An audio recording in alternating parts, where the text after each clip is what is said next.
நமஸ்காரம். எல்லாரும் எப்படி இருக்கீங்க? இன்றைக்கி நம்ம பார்க்கக்கூடிய முத்ரா வந்து நான் சிரிச்சுக்கிட்டே இருக்கையில் உங்களுக்கெலாம் தெரிஞ்சிருக்கும். இது வந்து மனம் சார்ந்த முத்ரா. மனம் சார்ந்த முத்ரானா மனம் தான் எல்லாத்துக்குமே காரணம். நம்ம எப்படி இருக்கோம், சந்தோஷமாக இருக்கோமா, அதை வச்சு தான் நம்ம சூழலே க்ரியேட் ஆகுது. நம்ம சுற்றி உள்ளவங்க சூழலும் அதை வச்சு தான் க்ரியேட் ஆகும். சரியா? இப்போ நம்ம வந்து நல்லா இருக்கணும் அப்படின்னா நம்ம வந்து எப்போதுமே சிரிச்சுக்கிட்டு இருக்கணும். அதுக்கெல்லாம் முத்ரா இருக்குது, கண்டிப்பாக இருக்குது. அது என்ன முக்கியம்? ஏன் நம்ம நல்லா இருக்கணும்? நம்ம நல்லா இருந்தால் தான் நம்மளை சுற்றி இருக்கிறவங்க நம்ம வந்து நல்லா வச்சுப்போம்.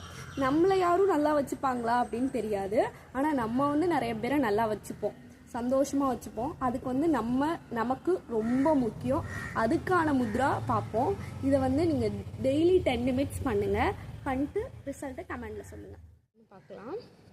இரு கைகளையும் எடுத்துகிட்டு சுண்டு விரல் வந்து நேர்கோட்டு பகுதியில் இப்படி செஞ்சிச்சு ஒட்டி இருக்கணும். அதே மாதிரி கட்டை விரலும் இப்படி இருக்கணும், இந்த நேர்கோட்டு இடைவெளி விடாமல். இந்த மற்ற விரல்கள் நல்லா விரிய செய்யணும், இப்படி நல்லா விரிக்கணும். இப்படி அதை வந்து நெஞ்சுக்கு நேராக, ஹார்ட் சக்ராக்கு நேராக, மனம் சார்ந்த முத்ரானால மனதுக்கு நேராக வச்சுட்டு டெய்லி 10 நிமிஷம் பண்ணுங்கள், பயன்பெறுங்க. இதுதான் தாமிர முத்ரா.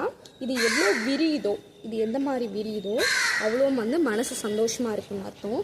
இவ்வளோ விரியலையோ அவ்வளோ வந்து மனசு சஞ்சலமாக இருக்குது அப்படின்னு அர்த்தம். இந்த இடம்லாம் பிடிச்சி இழுக்கும், விரியாதவங்களுக்கு இந்த இடம்லாம் பிடிச்சி இழுக்கும். அவ்வளோ மனசு வந்து உங்களுக்கு கஷ்டமாக இருக்காங்க. இதை செஞ்சு